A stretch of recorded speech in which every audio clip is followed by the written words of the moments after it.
everyone. Welcome back to the Wentworth CM Club podcast. This is your host, Chase K. Cook, along with co-hosts Adam and Zach. And today we have Alicia Dernier. What is your current job and what's your favorite part about your job and what you do in the construction industry? So currently I am the head of real estate and facilities for Novartis over in Cambridge, Massachusetts, overseeing about 2 million square feet in the life sciences industry. We are a mix of lab space. About 70% of our campus is lab, and 30% of our campus is office and conferencing type facilities. I would say the most interesting part of my job is no day or no week is the same. And that's become very true over the past year as we sort of managed through the pandemic. But really, I go to work every day and it's a different day. You know, there's no 2 days alike when you're in the facilities world, and you go in sometimes thinking your day is going to look like this, and it turns out to look like that. And sometimes those are emergencies. Sometimes it's pressures from above, from senior leadership above, and you have to change your course. Sometimes you have a pipe burst and you need to really go work through that. So I think that's the best part about being in facilities and even in the construction industry in general. Do you work at the location on Mass Ave in Cambridge? I do. That's the one I work at, and that's actually the research headquarters for Novartis. So we have campuses in Cambridge, Massachusetts, on the West Coast, in Emeryville, California, and also in Basel, Switzerland. Doing a little aerial view, I saw obviously there must be some kind of labs because I see a lot of equipment on the roof. And also it looks like, do you have a green roof on one of your buildings? It looks like there's grass up there. Yep. So we absolutely do. So yes, we have tons of labs. We're 70% labs. So there is lots of mechanical equipment for, we pretty much do 100% air pass-throughs in all of our labs, pretty much everywhere. Sometimes it's more than that, depending upon what lab it is. So we have plenty of equipment on the roof, and we do have a green roof. Novartis has quite a few sustainability initiatives. We want to be zero plastics by 2023. We would like to reduce our carbon footprint by 2025. So we like to bring in sustainability into our practices whenever we can. And one of those ways in our new campuses has been green roofs. We do have one that's like, it's a half green, but it's also white. So it does have some reflective capabilities, but it also has some green roof to it, you know, some grass up there. And that's really because we had to cut down on the weight of the building. It was a historic building. And so we had to do some shoring up of the roof, but we couldn't do that much because it was a historic building. So it was a historic property, and we had to go within the guises of historic construction. So were you part of the implementation process of that? Like the green roof? Yeah. So one of the green roofs, yes, the green and white one specifically. The other green roof on the two larger buildings that you probably see a large portion of it. No, I inherited that as an operating initiative. So what's like, I guess could you speak a little bit about like both sides of it, like the actual implementation of it and like the process and upkeep and the maintenance and upkeep of it, of like the one you inherited? Honestly, it's pretty easy on the upkeep. I'm not gonna lie. I mean, we it kind of grows and then it kind of dies, if I'm being perfectly honest. In the winter months, it all depends upon the plantings that you put up there, which is, it sounds funny, but it really does. And it's kind of, we don't go out there, we don't mow it, right? I mean, we're not out there with a weed whacker cutting it. If you get close to it, sometimes it looks like weeds, but it's really the type of grass that it is. And then that's it.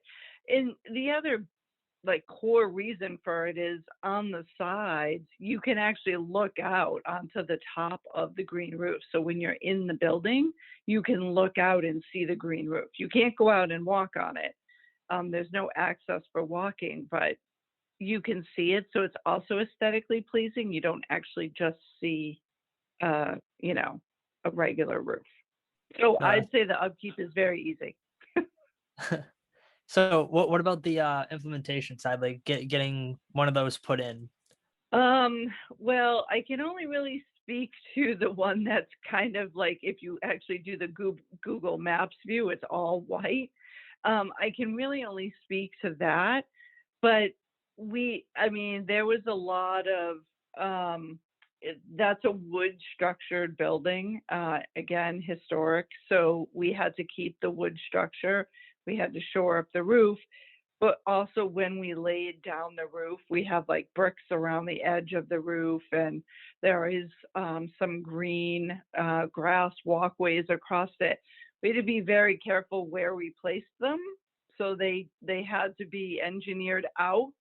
And then even when we were having material delivered, we could only place material in specific spots on the roof to be installed. It's part of the reason why it's not all grass, because we couldn't take the weight of soil, and grass, as well as paver stones around the edge. We couldn't take all that weight on the roof. So we had to compromise. So it was a phased process to get it up there, but it was engineered. I mean, we looked at a lot of different things. We really wanted to do a green roof that was, I will say it was grass in trays, and you could just bring them up there and you put them, you laid all the trays out. And if one tray died, you just went and replaced that tray. But again, we couldn't do it because of the weight, but that was a very cool product. I can imagine that it probably gets pretty heavy up there, especially after we get a lot of rain and you have all that Yep. saturated soil up there. It probably gets really heavy, I would imagine. Yep. And so, as we went through the process of design for that building, we talked a lot with the structural engineer about that, right? Yeah, we want a green roof. What can we sustain? What can't we? And even then, we had to shore up the roof, even doing what we did. On the topic of kind of construction and your office space and everything, are you involved with employee parking at all? I know in the city, obviously parking is at an extreme premium. So what do you do, if anything, for employee parking? I swear someone planted that question for you. Parking is part of our responsibility, and it's like a joke. It's a joke. Everyone is always like, "Oh, you're the parking queen," because it's everywhere. So we do have a parking garage, and we have a very robust transportation benefit program, right? So it's not just about parking. We also, have T passes and commuter rail passes. We also participate in the Blue Bright Bike program, and we have blue bikes right on the sidewalk on Mass Ave in front of our building. And yearly membership for employees is subsidized. But we don't have a lot of parking, and the city of Cambridge really likes you to do something other than have your associates park. So we do a lot of incentives to have people not park in our campus. A, because we don't have parking for everybody. And B, we really, it's, we're trying to be a sustainable organization as well. And we're trying to work with the city to get less cars into the city. At my last internship, I was doing a job and we went to a different office building in Cambridge to take a look. And I guess when they were building this building, and I'm not really sure if they were joking or not, but they have an indoor room for bike parking. And I don't know if they were joking, but they had to leave extra spaces for tandem bikes, which I thought was pretty funny. Talking about like bike share and everything, and it's like the new, you have your handicaps parking spaces in a regular parking lot, but now they have tandem bike spaces in the bike parking area. I thought it was kind of funny. So we do actually have two. We have a bike cage in one of our parking garages, and we have a bike room, interior heated, cooled, the whole 9 yards, in our other parking garage. And you would be surprised how large they are, and you would be surprised how many people actually bike to work. Do you find a lot of It's people amazing. using the tandem bikes? We don't have a lot of people using the tandem bikes, but we have a lot of people that have, like, I don't want to say baskets, but I don't even really know what they're called, but it's not that tow behind thing that you put your kids in behind you. It's more that you see when the kids are sitting in the front of the bike. But we have a lot of people that have, so their bike is a little bit bigger because they have this component on it that's like a trolley that they will, ride their kids to preschool or school or whatever before they ride their bike to work. It's true city living for sure. But you need a little extra space to be able to get those into your bike cages. Yes. Yeah, I would say that makes sense, especially when they probably bring in their lunch or, bags or whatever. They want to have extra space for that. Yep. And we do offer on-site shower facilities. So if someone rides their bike to work, they can shower there and get ready to, go to work. And we have a lot of people that do that. I mean, it's no different than going to the gym and working out in the morning, right? I mean, that's their workout on their way in. What's your background? I'm kind of interested, like what your background's like and what you did to get to the position you're at now. So I am a 2-time graduate of Wentworth, actually. I started right out of high school and went to get a bachelor's in interior design. And by the time I was a senior, I was a little bit like, I don't think I want to be an interior designer for the rest of my life. I mean, I liked it, I enjoyed it, but I just didn't, I didn't think it was going to be a hands-on enough profession. And I was more operationally focused. So I took a couple of years off and looked for a master's program in facilities planning and management. And at that time, there was few and far between. And so I went back to Wentworth and I got my bachelor's. So I got a second bachelor's, and I only had to take the core courses for facilities planning and management because I had already completed all the other requirements under the interior design bachelor's. And I got an internship at Harvard University when I think I must have been, well, I only needed to complete the last 2 years of the 4 years when I was in facilities planning and management. So I must have been in between my junior and senior year there. And I basically could go, it was an internship, but I could work full time even when I went to school because I only had to take the core courses. So I was really going to school part-time. And after the internship, I actually stayed on for a while, maybe 2 or 3 years. And that's sort of where I got my project management start. I was really managing a lot of projects around the campus in Cambridge, and it was great, and I liked being a project manager, but I went to school to be a facilities manager, right? So I really wanted to be a facilities manager somewhere. And a friend of mine said, hey, I know this small little .com company called Akamai Technologies, and they're looking for a facilities manager. Why don't you apply? And I know the person, and I can, get you an interview. And lo and behold, I went on an interview and was the facilities manager all of a sudden at Akamai Technologies. We were very small at the time, nowhere near the size they are today.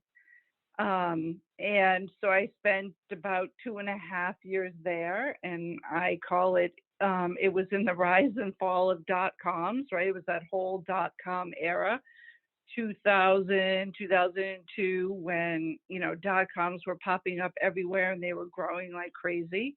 And we were definitely growing like crazy. And I stayed there for a couple of years.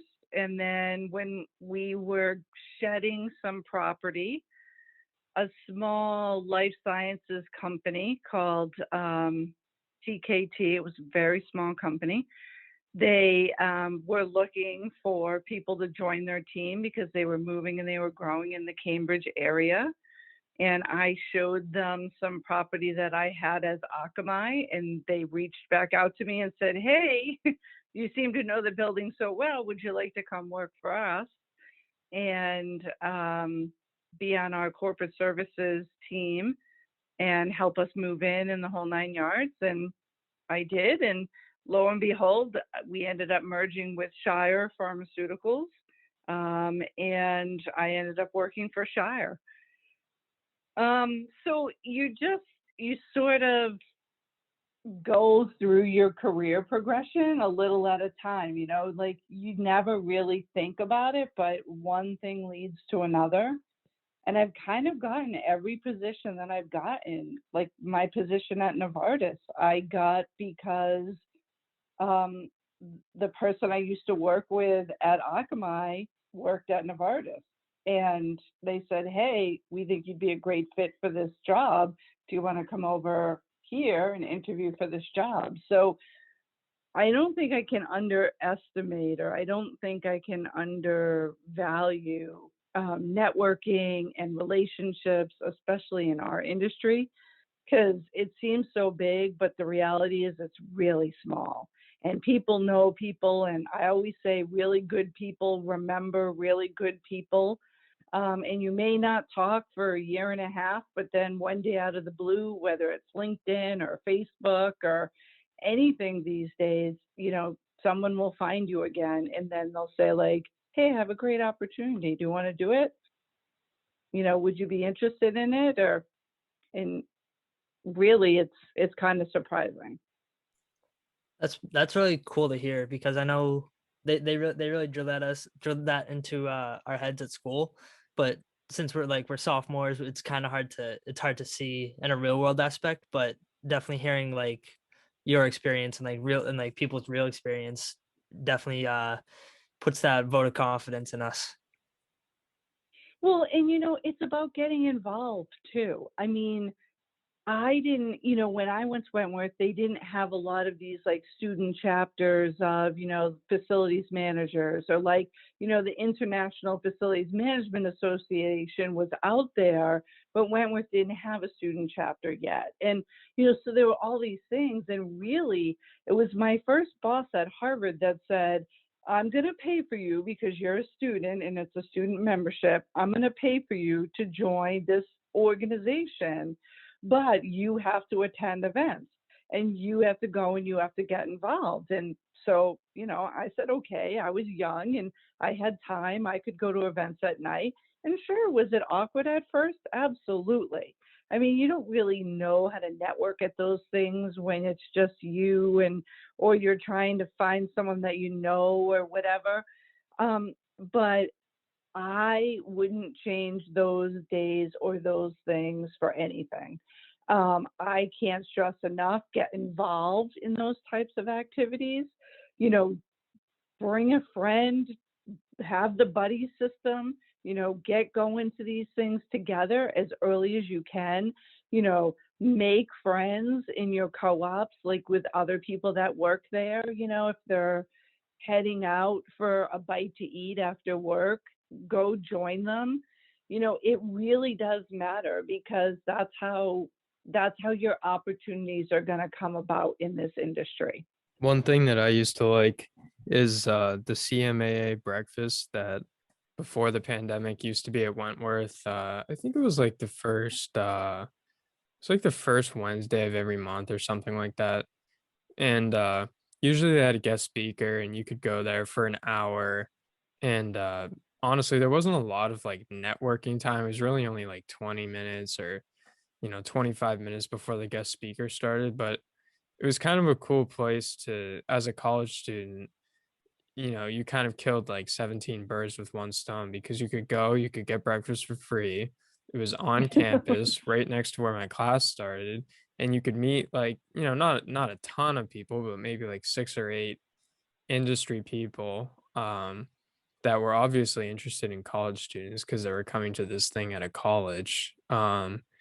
And exchange business cards, and then, a couple months down the road, if you're looking for an internship, you could email any one of these people or call them up and say, hey, I met you at this breakfast. I'm looking for an internship. I don't know if you or someone is looking. But it's kind of a cool opportunity, especially if you're kind of like a freshman and you're nervous about networking and things like that. It's a controlled environment. There's like some of these events are long and you're like worried about being there for hours in an awkward situation. But this is like, there's a finite end time to the event that you have to leave for class. So it's kind of a cool opportunity, especially if you're kind of new to networking. And usually there was like other teachers and staff there too. So Yeah, and I agree. And it's some of these things, you're right. It's very hard to sort of put yourself out there, in your freshman and sophomore. And let's face it, even when you graduate, it's kind of hard to put yourself out there to these things. And that's why I say definitely have the buddy system, and I will say, those of us that are used to doing those types of things in the industry have said a million times,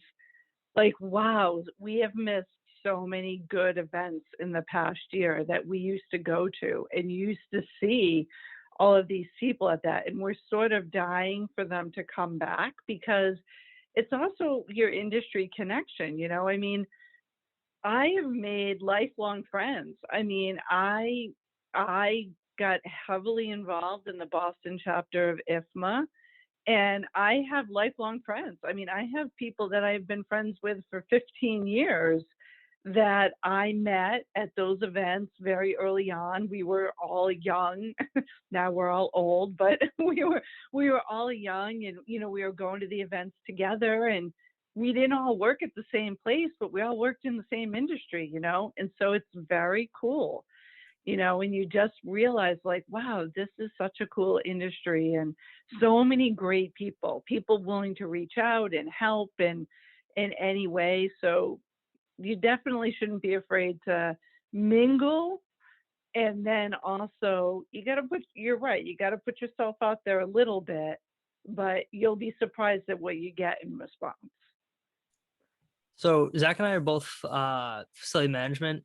Like, we have a concentration on facility management through the construction management program, and I know I just got a little bit more. I'm getting a little more involved with IFMA. Zach's been involved for a while. So do you mind expanding on that a little bit, like the benefits IFMA's given you, like all that, anything you might want to share about IFMA? Well, I will say volunteering for any of the organizations, right? Whether it's, NAIOP, New Wire, ISPE, Cornet, IFMA, it's your safe practice space, right? Like, it's where you can practice your presentation skills, not when you're, presenting at an event, but when you're talking to people at these events. It's like, can maybe get you to come out of your comfort zone a little bit and talk a little bit more about yourself when you're networking at these events. They have really great events on how to write your resume sometimes. Those are fantastic. I I'm in IFMA and I'm in Cornet. I volunteered in them all. It's a great opportunity to broaden your skill sets in different ways. And, you're sort of working, but you're not really working, because you can choose to volunteer for things that you personally like to do instead of professionally have to do because it's your work. And so, if you're really, into wanting to help other students, you can get involved in those types of things. If you love golf tournaments, all of them have golf tournaments, although everyone's hoping they come back this year. They weren't there last year. But, if your passion is golf and you really like it, then get involved in the golf tournaments. There's like something for everybody, and it's your industry. And so, again, you're just making the connection with really like-minded people who, again, will end up becoming your friends.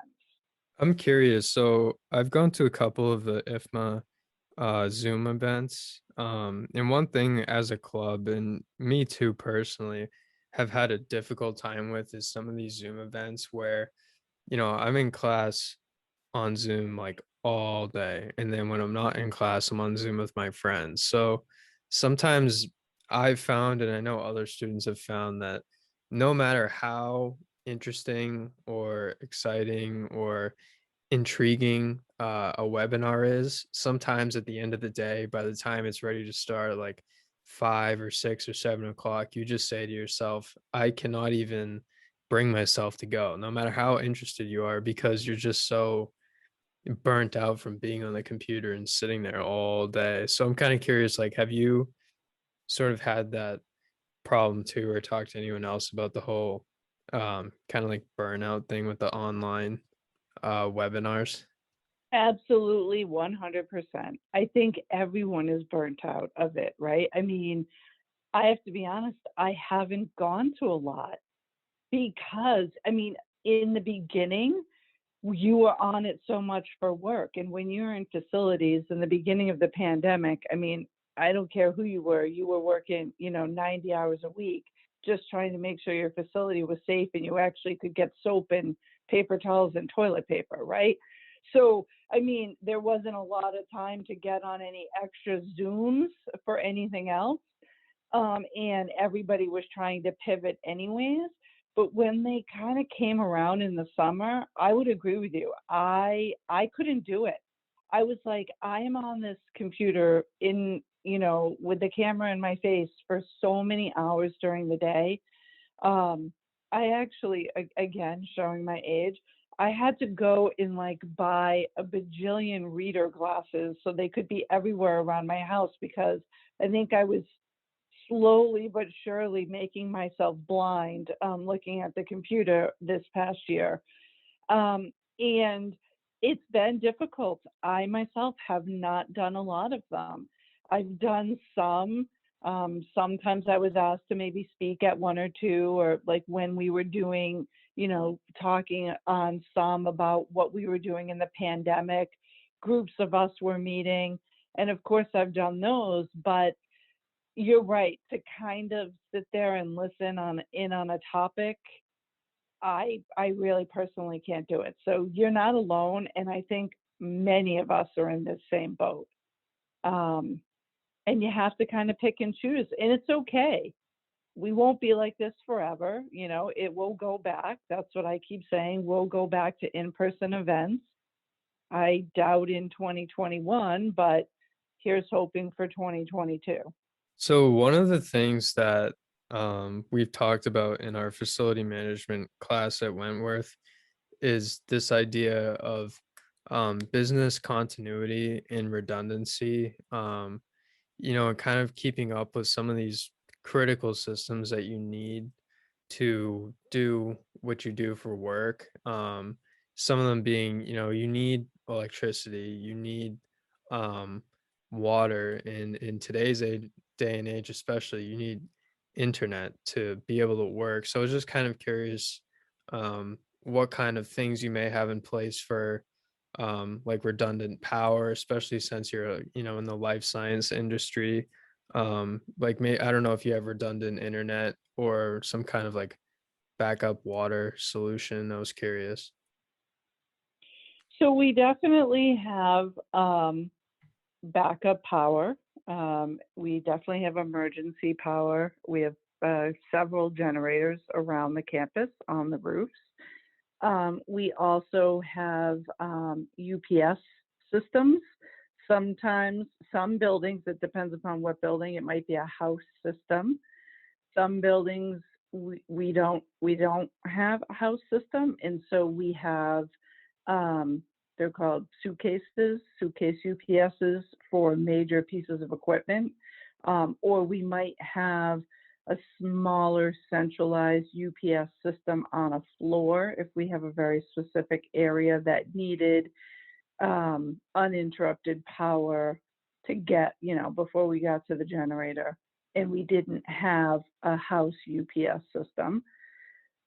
We definitely have more than one feed into the campus for fiber optics and internet, right? So it's more about when you're planning your campuses, you're talking about maybe what the power grid in your area is and how you can bring feed from two different power grids, right? So in case, power could go down in Cambridge and it has nothing to do with my building, Eversource could blow a transformer down the street from me and my entire block goes out.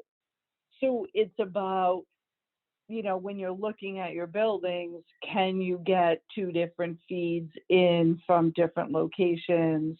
Or what is your contingency plan if, say, one block goes down and you have to go to the other block? So we definitely have those types of things in place. When you're planning your building or new construction, you definitely have to take a look at those things.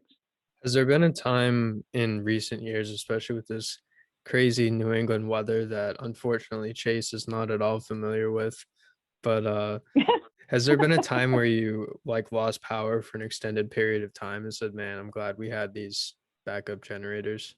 It's very funny that you're asking me that question because literally a year ago yesterday, because today is Tuesday. So a year ago yesterday, the city of Eversource in Cambridge had a major power spike in one of our blocks and actually took down one of our buildings for about 3.5 hours, which is the longest we've ever been without power. And that was the longest 3.5 hours I have ever had in my career. But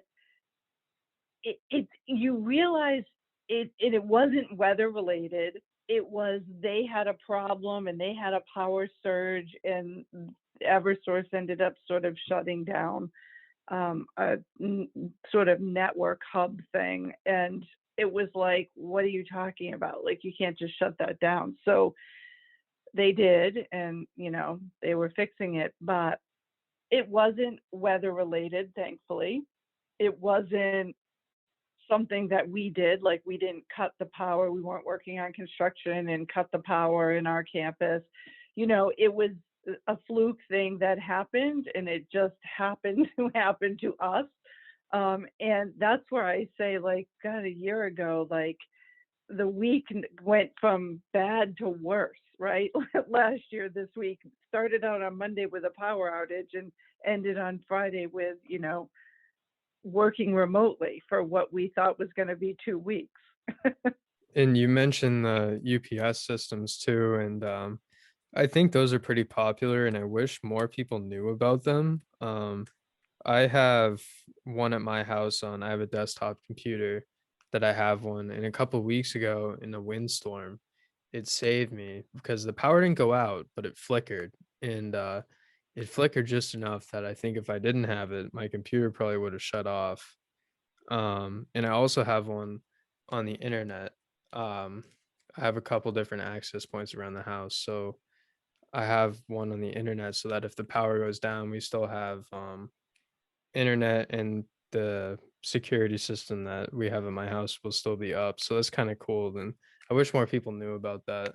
And you're right. You want to keep in mind that you can't really let your guard down because, as obviously you saw, these things could happen on the nicest, sunniest day that you could just all of a sudden lose power for.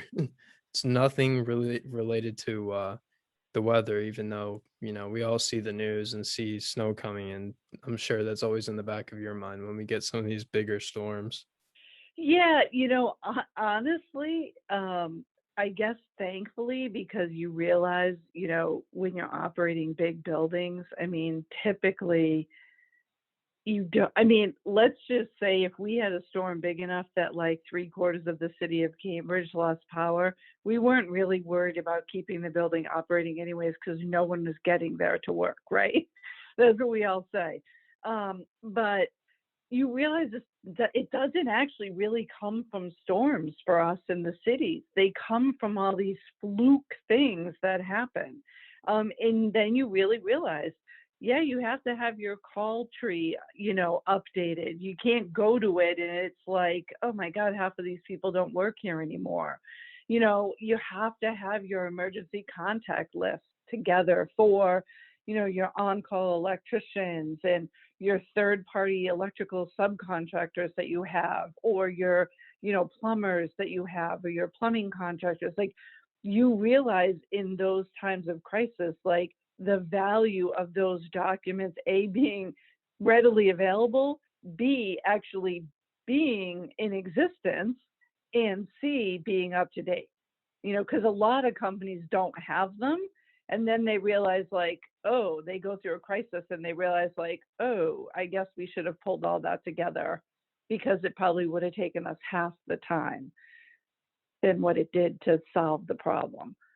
That's funny you mentioned, I've never heard someone say the word call tree, but last summer where I was working, one day I did get a call from someone, one of our customers, and all they were looking to do is just confirm the phone number, and that it was still our company. And I said, huh, well, I guess that's actually probably a good idea. I never heard of anyone doing that, but all they did is call the number to make sure it was still us and that it was still the best number. So it's kind of funny that you mentioned that. I mean, it makes sense, right?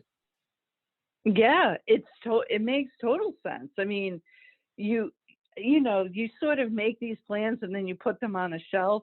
You make them hoping you're never going to have to use them, and then you put them on the shelf, and then the day you have to use them, you realize, like, oh my God, this hasn't been updated in 5 years. Why were we not thinking that we should update this? And then you have to sort of hope and prayer and cross your fingers that, the numbers are still in existence. So it's always a good lesson learned. I always say, what lessons do you learn from the emergencies when you're in facilities? And then write down those lessons, because you want to make sure you have them covered in the future. So was there anything that you wanted to talk about? No, I don't think so. I mean, I think this is a great thing you guys are doing. I mean, I think this is a solid step. I think you guys are putting yourself out there by coordinating the podcast, and I think it's a great idea. Thank you. Thank you. We definitely appreciate hearing that. It's I good mean, I'm sure there are other things you would want to do at 8 o'clock on a Tuesday night. No, I mean, I like this stuff. I like it. I've always been kind of into the podcasts and blogging and all that type of stuff. So I don't mind doing it. Plus, it's about stuff that we like talking about, which is nice. Yeah, that's true too. I mean, I guess you are going to college for it, so you do like all the industry stuff, Yeah. Yeah. It's Getting our always names out nice talking to people. Like Adam and I are in FM. It's always nice talking to people from that work in facilities to kind of pick their brain about some of these things we've heard about in class and sort of how you apply them in the there. quote unquote real world. Yep. Yeah, sometimes it doesn't seem like the classroom discussion would transition to the real world, but it does a lot. And actually, you know, when I went to get my degree, there was no opportunity to do like a dual major, right? And then then there became the whole facilities planning and management program and the whole side thing. And, I taught in the program for a while and I really liked it. And when I first heard that it was going away and sort of falling under management, it was going to be a concentration, I was a little unsure how I felt about that. But then I really think like, geez, if I had that when I was taking my interior design degree and I could have like a smaller concentration in the facilities management side, I probably would have been really happy because the two degrees are very complementary, right? Like the things that I learned in my interior design program about drawings and drafting and codes, I didn't learn that stuff in the facilities program, but you still need to know it in the facilities world. So, I mean, it totally made sense for, Wentworth to pull the programs together and sort of make them concentrations of each other. But don't underestimate the value of the two. And I do agree that getting internships in facilities programs, facilities departments, as well as maybe at construction management firms, you become a really well-rounded person in the industry when you have all of that covered. Yeah, no, I definitely agree. I like the kind of getting a view of all the worlds, a handle on everything. I definitely subscribe to that idea. I also like learning about I live in Adam and I both live in the Boston area. Obviously, Chase is a little further away, but it's kind of cool to learn about all these places that are so close by, and all the different things that are happening. For future just knowledge and like internship opportunities and learning about these places that we've driven by so many times, but never actually knew what goes on, inside or, what the company does. Yeah, I think that was always that's always my favorite whenever some industry organization, IFMA, Cornet, NAIOP, ISPE, whatever, does a facilities tour, right? And they have they do a big construction project and there's a program and they talk about the construction project and then they do a tour. And you say to yourself, like, wow, they transitioned this, candy factory into life sciences building with labs and offices and, wow, that's like crazy. It's, those are the little gems of those organizations. And I will say, join them as long as you can as a student, because most of them it's either free as a student or it's like a $25 or $35 a year cost, and you get to go to all those types of things for free. And that's really how you get to see space. And that's really how you get to understand what companies do in our area. And on the West Coast for Chase, IFMA has chapters out there, so does Cornet. So I guess to kind of wrap it up, is there any I probably should have asked you before this, and we can scrap this part at the end if it doesn't fit. But are there do you know if Novartis offers any like co-op positions, or if they're looking for any like full-time grad positions that graduates can apply to? So we actually sort of put our internships through. We are, a portion of us in Novartis, we're outsourced service providers, which that's actually a whole other podcast you guys could do on outsourcing, like working for Jones Lang LaSalle or CB Richard Ellis or Sodexo, and working at a third party, I'll say facilities management firm or even project management firm, and working at the clients. That's a good podcast. I don't know if you guys done that before.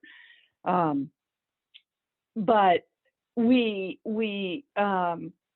typically have, like, our third party is CB Richard Ellis, and so we typically have them, or they will typically hire interns if we need the help for periods of time. Like sometimes we're working on a lot of big projects, Sometimes we have little projects that we want to get done in the department. And I'll say, well, that's a good project to like hire an intern on and like bring an intern in to be able to do that. We clearly did not do that last year, given the pandemic. And we're not sure that we would do that this year, again, with the pandemic and trying to keep numbers low on campus. And, so it's challenging right now for some of us. But I do know a lot of the construction management firms and like architects and engineers, they're still busy. And so they're trying to figure out how they're going to, bring people on, bring interns. On the outsourcing thing, that's something that we have talked about. And I have noticed, I've looked at some of these, bigger companies that I'm curious about, and I noticed that a lot of them don't necessarily have internal facilities people, and that they just sub it out to JLL or CBRE or one of the other property management companies, which as a student, I guess, if we were to talk about the pros and cons as a student, it can be annoying because, I might say, oh, I want to go work for, XYZ company in the Seaport, but you can only get in there through JLL, and maybe JLL doesn't have an internship for that company. So, and sometimes it's hard when these, not to bash them, but some of these big international facility management companies have 100,000 employees. It can be hard to kind of get through to someone that works there for an internship opportunity, although that's where your networking comes in. So Yeah, I would agree with you. And all of those big companies, JLL, CB Richard Ellis, they all have Boston offices, right? I mean, thankfully, Boston's, sort of a big city. And so that's extremely helpful. But you're right. And it offers doing an internship there or through those organizations offers a different perspective on facilities, right? Because you're typically running facilities through a contract. And so you learn different types of facilities, right? Because you manage to a contract and you have a very specific scope of work that you're required to provide. Because most companies don't have all of their facilities or projects needs with this third party company, right? With a CBRE or with a JLL. Thank you so much for coming on the podcast, Alicia. We really appreciated having you. And if you made it this far, thank you so much. We would love to hear your feedback and to leave a review. So thank you very much for taking the time and talking to us. yeah, we appreciate No, it. this was great. This was totally great, guys. Thank you very much for asking. Definitely reach out if you need, help with anything else, or if you want any other podcast ideas. More than happy. Thanks for taking the time to check out our podcast. The Wentworth Construction Management Club is part of Wentworth Institute of Technology, a university in Boston, Massachusetts. We are always looking for new guests. If you are interested in coming on the show, please email us at cmclub@wit.edu. If you are interested in purchasing a 30 or 60-second ad to be broadcast during our show, please email cmclub@wit.edu with your name, contact information, and a description of what you would like to promote. Be sure to follow us on YouTube, Twitter, Instagram, Facebook, and LinkedIn. Just search for WIT CM Club. Thanks for listening, and we'll see you next time on the CM Club podcast.